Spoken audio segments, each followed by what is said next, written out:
Where's the goddamn sink?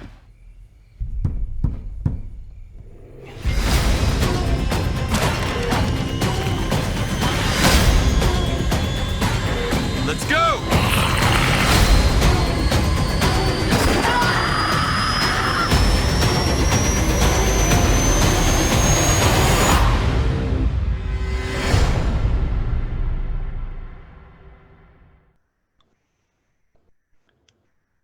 Hello everyone, this is David Stark from WatcherPass.com, your website for movie news, reviews, interviews, deals, and recommendations.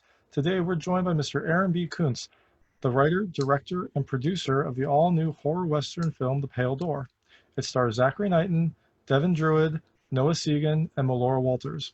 It releases in theaters, on demand, and digital on August 21st. Hello, Aaron? Yeah, David? Yep, this is David. Hey, sorry about that. Yeah, They gave me the number. Just had another one kind of. They had me jumping all over the place here, so I was calling into this one directly. So, how's it going? It's going well. How are you? I'm doing well. Yeah, doing well. It's fun to talk with everyone about the movie. Yeah, so. must be fun to talk to people just in general, right? Right? Yeah, there's like a nice, the closest to like social interaction you can really have. So, I'll take it. Well, perfect. Well, thank you so much for joining. I guess we can just get started if you're ready. Yeah, absolutely. Perfect. So I guess the first question is, this film, I guess when it was originally sent out, it was RLJE Films, and now it's RLJE Films and Shudder. And I know, I've been basically asking every movie or every person I've interviewed about just about how it's like releasing a movie in pandemic, and if there were certain steps that were taken to pivot because of the pandemic. I'm guessing that was maybe something that happened because of the pandemic, but if you could just go into what it's been like and what you've had to do kind of as a result of everything kind of shutting down and now I guess reopening. So I guess there's a lot more uncertainty there too. Yeah, it's been one hell of an ordeal. So originally we were working really hard. We were in talks with South by Southwest to try and get the film finished. We didn't know if we would get it finished in time. And then at the last minute, we decided not to do that and pull the film and wait and release and do something in the summer, do some other festivals. But then the pandemic obviously hit and everything kind of threw us through a wrench. So the one benefit I'd say was we were able to kind of go and do this animated opening credit sequence that I wanted to do. And we just didn't have time to do otherwise. So we had a little more time to do that, which was nice. But yeah, originally the film was going to release later in the fall or winter, and we were going to play a bunch of festivals, and we had gotten into some really exciting festivals, and there was just more of a kind of a traditional rollout with an indie film like this. But then as the festivals started to cancel and they were weird virtual versions, we just, kind of realized that there was an opportunity of releasing the film sooner. And then we pulled that date in and decided just to go in August, and it's a weird coincidence that, the actual date that we're premiering, a lot of theaters are reopening. So, we always anticipated just maybe getting some drive-ins, didn't really know for sure what the traditional theatrical side would be. But we are playing in a number of theaters this weekend, throughout a lot more on the East Coast. And then next week we'll play more on the West Coast. But yeah, it's been a learning process, I mean, up until not even 72 hours ago, we didn't even know what theaters we were playing in for sure or not. It's just it's very much a weird time. But I am glad that it is getting out, and it's getting out in a time where people, are going to be, in their homes, and I guess a few will be braving theaters, but maybe have some more eyes on it than normal. So. Yeah, I mean, your theater list might still change, right? You just never know. But there's one thing that's kind of readily apparent is theaters opening. It's an interesting step, but the thing that's going to draw people is new movies, and as I guess more of the blockbuster type films have been delayed. It's nice to get something new that's not going to be a catalog title that maybe will get people out. And I think horror tends to draw people to the theaters as well, just for that dark setting and that really good sound and screen. So. We'll see, but it's nice to have the option. If people want to just stay home, they can do that as well. Exactly, exactly, yeah. So, I'm not necessarily encouraging anyone to go to theaters. I think the drive-ins are great. I think there's a great option with drive-ins. You can be safe with that, and but when it comes to indoor theaters, look, if you're gonna go, please see the movie. But if not, I'm not encouraging you to go inside a theater. So. It's a very good calculated answer. Yeah, the drive-ins are interesting. I've been meaning to go out. They just, there really aren't any in my area, but I kind of want to just experience it as kind of a, sign of the times that we're living in. So maybe I'll try to see if it's Sure. playing nearby. Yeah, I think we're playing mainly East Coast for now, but there might be some stuff coming up. The next couple of weeks we'll be rolling out to more drive-ins. So. Awesome. And I'm glad that you said that animated sequence was added due to the delay. I mean, one of the things I loved is that I think it really kind of sets the tone of this movie and kind of, not mythology, but kind of, has a historical context, and the book sequences are really beautiful. So I'm really glad that that was added, because I think that really kind of set the stage for this whole film. I'm trying to picture what it would be like if it just kind of started with a traditional black opening. I don't think it would have as much of a impact. Yeah, the original stuff which we had in the film was a lot of like Western setting images of just just the landscape and like a windmill, horses on a prairie, things like that. But I really wanted to, one of the things that's become really important to me was just trying to, better illustrate that there really is an origin of all of this, and we're really trying to talk about parallels of hate and what formed this weird version of these outlaws, and where do they come from and their journeys, and then also what formed these witches. And I just became so fascinated with Sam and Cotton Mather and his family and all that had kind of happened at that time. So there was just something to say, well, this could be a great opportunity to kind of play into that iconography, the imagery that's there, and just, set it up for we're dealing with more than just I think a lot of folks come in just thinking, oh, this is just a lot of fun. It's just, cowboys and witches, and, and that's what it is. But there's actually a lot more we're trying to say with the film and talk about and deal with, with some heavy subject matter. So, Cowboys and Witches, the prequel to Cowboys and Aliens, right? Something like that, yeah. I mean, and don't get me wrong, we got Cowboys and Witches, and it's fun, and there's aspects of it, but yeah, we wanted to be able to do that. And I thought teasing that in the animated intro would be an interesting challenge and fun to do.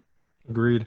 So this, I was actually very pleasantly surprised when I saw this, because horror and Western just, you don't really see that mashup. But then when you kind of started it, you're like, this really kind of works perfectly. You've got some people who are alone.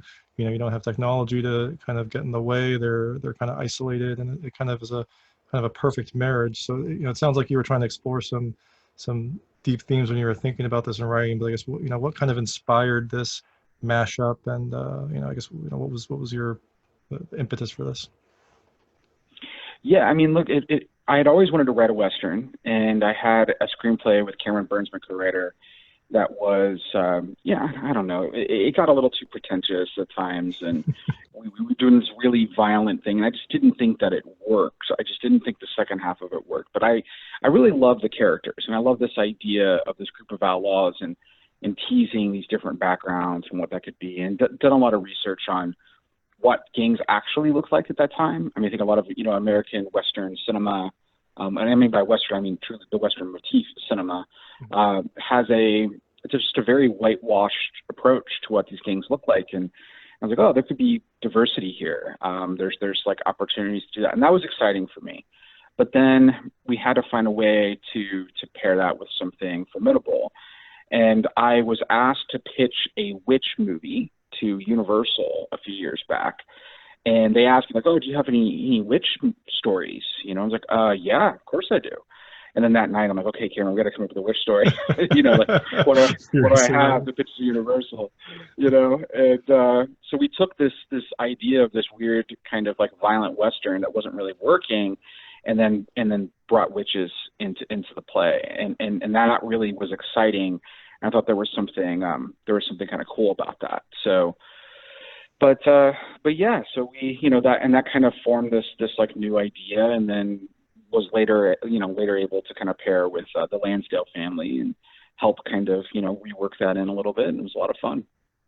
Awesome, and I'm glad you mentioned the diversity, because that's one of the things I picked up on. It seems like now, kind of have to be at least cognizant of the cast and the view that they're projecting, and the fact that this cast had many diverse elements in it, in the gang, was something that I really appreciated seeing. So I'm glad that you mentioned that was something that you were exploring as well.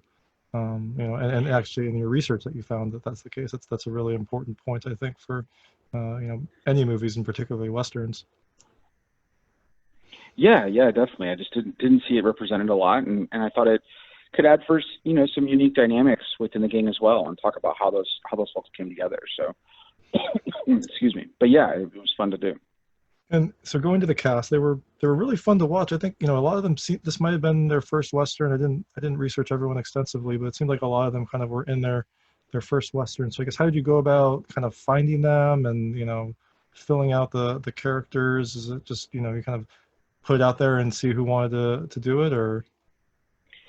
No, it was actually a very pointed. I mean, at one point we talked with some bigger names when the film was going to be a larger budget, and when that kind of fell through, and I talked with my casting director David Guglielmo, and I just said, look, like I have all these people that I love that are these kind of genre character actors, and I joked. I was like, well, let's just do the Avengers of like genre actors, these like side, and just get these people that I love in background roles, and kind of, bring them together. So the two kind of wild cards to that were the brothers, with Jake and Duncan, and Noah Segan, who's a good friend of mine, who, very much fits that bill of these kind of indie genre actors that I love. He knew Zach and had recommended him. And originally I was going to bring him in as Dodd. But then when we did this extensive search to find our Jake, and we were able to bring in Devin Druid, they just looked a lot alike. They have similar eyes, nose, ears, just like facial features. Like they could be brothers. Like this really, really works out. So I kind of pitched him on switching over to Duncan, and they were kind of on their way, and we kind of, fixated them. And then from there, it was just, the Pat Healy, Bill Sage, Stan Shaws, these folks that Tina Parker that just I loved. Tina Parker's a scene stealer to me, and every small moment she has in Breaking Bad and Better Call Saul. And Stan Shaw, I remember, in Monster Squad, it's one of my favorite lines. And and even as a kid, my mom used to always watch Fried Green Tomatoes, and I remembered him as a kid, in these movies in smaller parts, and I just always thought was wonderful. Snake Eyes is another one. I loved his part in that, and so we just had these kind of folks that we had liked, and decided to kind of find a way just to bring all of them together, because it's even though I would say Jake's kind of the lead and Dodd a little bit, but it's really just such an ensemble. So, bring in a lot of folks that are used to kind of being in that environment and let them kind of elevate each other. And then I will say Maria, that character, was written for Melora Walters. So I don't like actually using the same name. Otherwise, I just would have named her Melora. But Maria was just like a variation of that. She's, I'm a huge Paul Thomas Anderson fan, and Magnolia is a very important film to me, as is Boogie Nights. So, she was made perfect sense for that, and I had to have her. So, yeah. I mean, I'm obsessed with this cast. I love all these people. We became a family, and I'm just glad to get to kind of get out of the way sometimes and let them do their thing, because they're so wonderful at what they do. Yeah, it does. It seems like a really fantastic kind of dream cast for you, and I liked seeing them too. They all kind of, I think none of them were your kind of traditional Western characters, as you would kind of think in like your spaghetti Western sense, but they kind of had a really good cohesive feel, and so I guess I was wondering, was there anything you did to kind of get them to, become a gang, for lack of a better word, to get them to kind of get that camaraderie that you see on the screen, or is it just because they're all just phenomenal actors that kind of were able to just do it? Yeah, it's a great question, because I had all these wonderful ideas of how to do it, but when you're an indie, you have to pay for all those rehearsal days and what's there. We couldn't afford it. So it was really about me individually having conversations with people, and then going back and then talking to them and kind of being this in between for how that would work. But there were little things that we tried to do, just as far as, I talked about each of their kind of their accents and dialects and how those would kind of work. You know, and Pat Healy in particular, I mean, he created an entire demeanor, you know, in every way, just the way he walked, talked, moved, you know, so he kind of took that to the next level. It was something really beautiful to see. And because of what Wiley's character in particular was compared to Dodd and Lester and all of the gang. So he was very prim and proper, and, you know, but I mean, I had pretty extensive background booklets of like where everyone came from, how they became part of the gang, and how that kind of permeated, like, well, yeah, you know, you're a religious person and you're a former banker, and this is the way you used to dress. This is the way you talk and walk and look at things. And even Brenda and Dodd, you know, I told both of them, I was like, look, here's the deal. The two of you have hooked up, you've slept together, but neither one of you want to admit it. You know, so there's like this weird sexual tension that kind of comes up and stuff at times. They like wink at each other, and there's little looks, and it's just subtle things like that to kind of, you know, kind of create those moments. But a lot of this was just having wonderful people on the day leaning into that, you know, and kind of talking about that day before kind of stuff. Would have loved to get more into the weeds, but yeah, it just wasn't in the cards for a film like this. Makes sense. So I asked Zachary this in an earlier interview, and he told me to ask you because sorry, that was Alexa. So I asked Zachary this earlier, and he told me to ask you because this is, you know, more in your wheelhouse. But, you know, I loved his character. I loved his portrayal. I thought he was really great every time he was on stage. And I also, you know, I'm a big Zachary Knighton fan already, so, you know, maybe I was biased. Mm-hmm. But, you know, for reasons I won't get into in this interview, he's just not on the screen as much as I think I would have liked. So are there Sure. deleted scenes that, you know, maybe have some more of what's happening to him, or some sort of extended cut that we can look forward to at some point? There is a little more of him, but, you know, it was kind of meant to be. We're trying to kind of subvert these expectations of like he's the leader of the gang, and like and you kind of feel him as the lead, and then that way, you know, when he's shot, which I don't mind saying that at least, when he's shot, it kind of, you know, derails, you know, and becomes this critical plot point maneuver of some sorts. So it was always kind of meant that, you know, as much as I loved him, I didn't want him to go away. You know, we just kind of fell in love working together, and he's such like a joyous person to talk to and be around. So I definitely wanted more of that if there was a way of doing it. But yeah, there's a couple scenes that we play with a little bit more, especially in the saloon. You know, with him and Jake, that's there because we cut that scene down a decent amount. A little bit outside with the shootout and things that happen there, but you know, yeah, not a ton, but there will be a couple deleted scenes, and one in particular that does involve him that'll be on the Blu-ray. Okay, awesome. That's good to hear. I'll look forward to that. You know, I guess you found this amazing kind of Western town. You know, I guess how did you go about finding that? And you know, and I guess it was in Tulsa that Zach said that, but I'm not sure. You know, did you scout a bunch of locations? Did you kind of always have a place in mind? I mean, I went everywhere. You know, I went throughout all of the kind of like southwestern United States, Utah, New Mexico, you know, Oklahoma, Texas. I live in Austin, Texas, so, you know, so it was easy proximity for me to kind of do some weekend trips. But I mean, I was pretty diligent about finding the right place and then reworking the script to make that town work. And that's just, you know, kind of what you have to do with any filmmaking. You can't build it exactly the way you picture it in your head. So they had, you know, multiple acres of woods that were surrounding it. And it was actually closer to Oklahoma City than even Tulsa. It's a little town called Guthrie.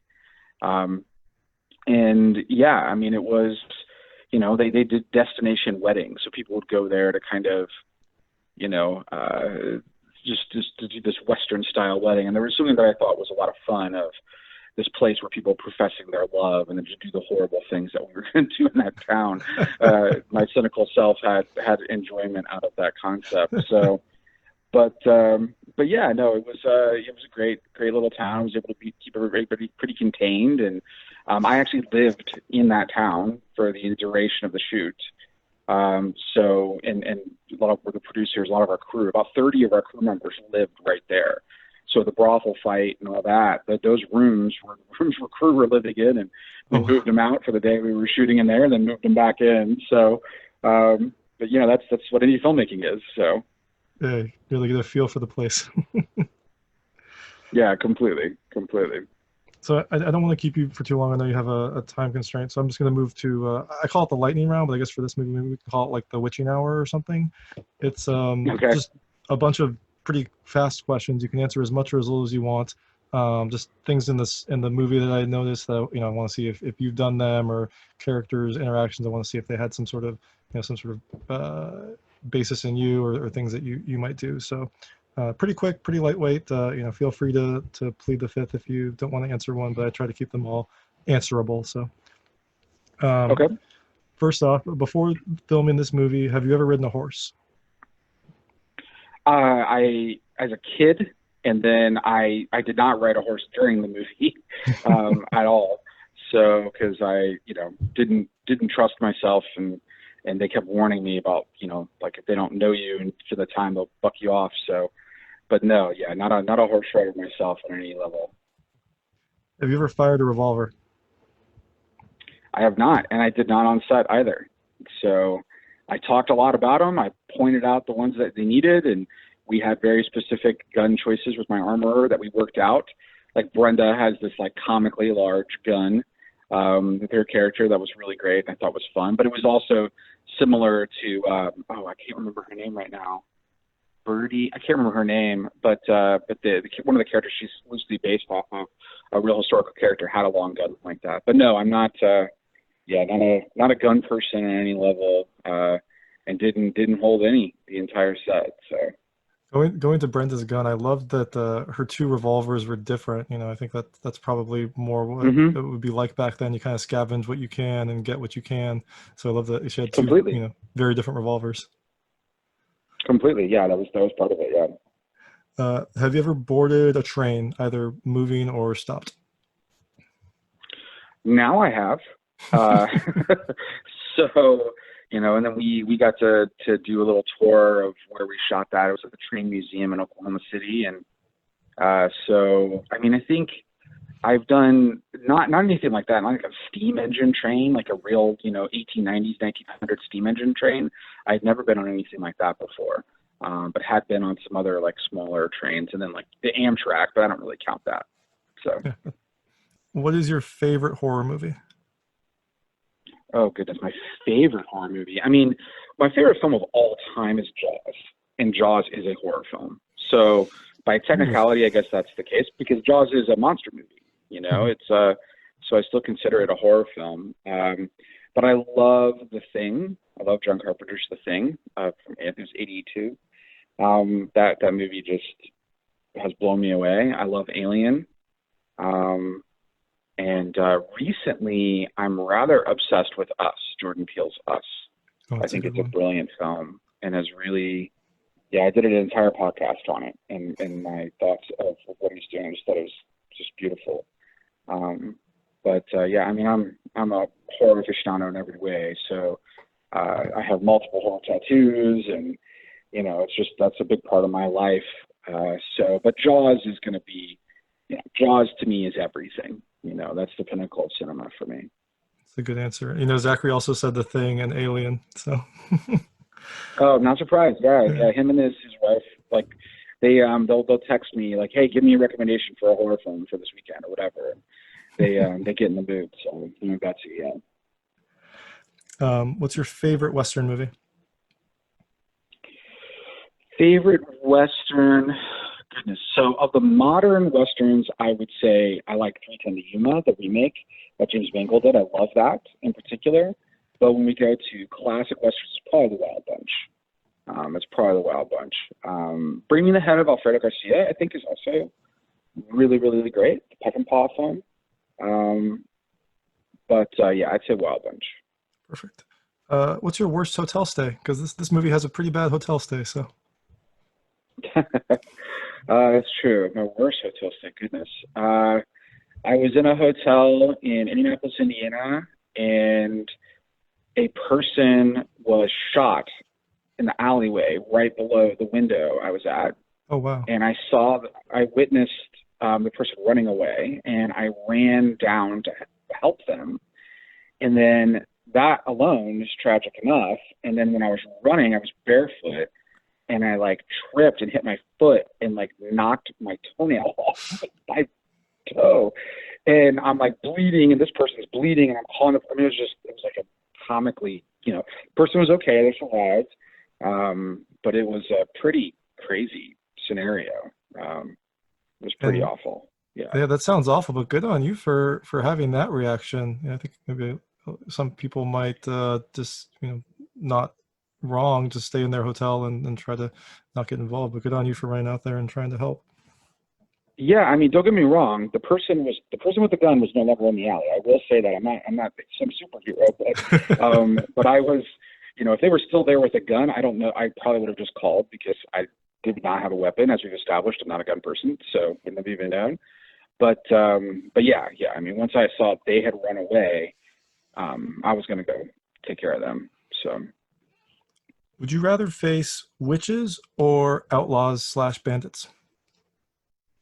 Oh, definitely the outlaws, because the witches, especially the ones that we've established with the crazy folklore we have, I mean, they can get into psychological warfare, and they can make your jerky become glass and play with your head, and and we won't even talk about Stan Shaw's poor fate. So, yeah, I'd rather just if God's got to put a spur in my mouth, I'll take that and get shot than any of the other stuff.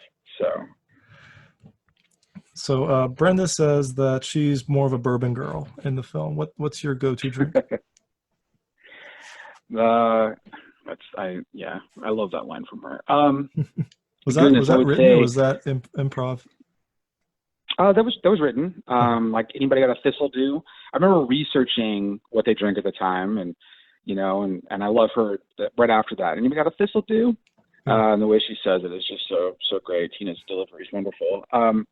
But yeah, I mean, right now I'm kind of in a mule kick, so I have a lot of Moscow mules, or Kentucky mules. With a Moscow mule, I'll usually have that drink, and then with the vodka, like a Tito's. I'm from Austin, so Tito's vodka with that. Would have that drink probably. But then I love a good whiskey, So, but right now I do, because I'm watching my calories. Those are a little better. Have the Moscow mules. I think we all need to be right now, and good choices, by the way. So, thank you. Jake and Duncan have a lucky bandana in the film. So, do you have some sort of good luck charm? No, I mean, I'm not. There's nothing about me that's really superstitious. I'm very like pragmatic, practical, logical person to that, and how that works. Not that I'm making fun of anyone having superstitions. It's just not really my bag. I mean, I will say, I have like music that I'll listen to at particular times. That like I need to listen to certain songs before I go out and direct and stuff like that. So your hype mix. A little bit. It's a hype mix, and then I also have the opposite, which are like just to kind of calm me down. Like David Lynch famously like practices like transcendental meditation, and so I don't get that far with what David Lynch does, but I do have kind of like some routines. And I will say, if I don't do the routine, I feel like my day is not going to be as good, which in a way is probably just superstition. So, that's part of it. But yeah, it's probably the closest that I get. Yeah. That's a good answer. And so the film involves a heist with kind of a strange loot that they get. So what is the strangest package you've received? The strangest package I've received. God, I don't even know. I mean, I buy a lot of and collect a lot of movie props, so I've known what's kind of coming with them. Excuse me, but yeah, there's nothing that really comes to mind. I mean, I once, with my ex-girlfriend, when we finished a movie and her head got cut off in the movie, and then my prop master mailed me her head for us to keep after. So I received and so we had her head in a box which was weird for both of us to look at. So that was, but we knew that was coming, but still, I'd say that qualified as a very Fincher End of Seven-esque kind of weird moment. That's a good answer. That's not your good luck charm? No. We are no longer, so that would be really weird if there was anything like that. So, yeah. All right, and I don't want to keep you too long, so I guess the last question is, what's next? It sounds like you've got a lot of backstory for these characters, and I love the gang and I love the characters. So hopefully, I'm hoping maybe you'll say like a prequel movie, but I guess what's next for you? There is actually a prequel idea that centers around the witches and some stuff that's there, kind of like even older and kind of coming up to this time. So there is an idea of that. But I'm not really one to typically kind of go those directions. We like to do genre mashups and different variations of this. So the next film that we're really kind of interested in is there's like a sci-fi kind of Cronenberg-esque story that I'd really like to make that I've written with Cameron Burt's another writer, Farrell Rose. And then we've got I've got a serial killer movie I wouldn't mind doing. So, but they're all in development, and then we're producing films. We're actually, I can't announce either one yet, but we're producing 2 other films for other directors that are going to shoot end of this year and early in 2021. So yeah, we're still moving along. We're making the most of figuring out the COVID logistics right now to do that. So. That's good to hear. I mean, I know a lot of people are kind of worried about work, but it sounds like you're keeping busy. So that's fantastic news. Yeah, definitely are. So.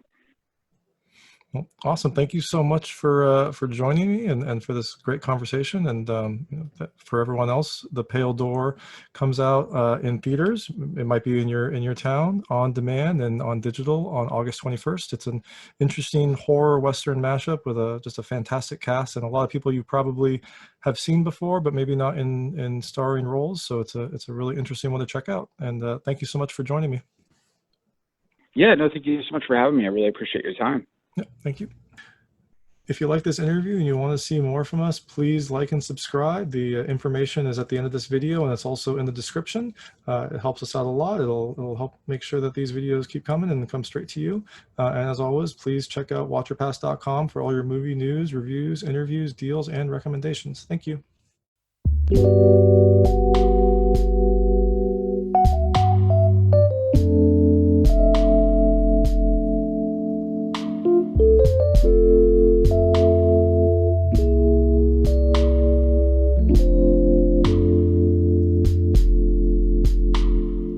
you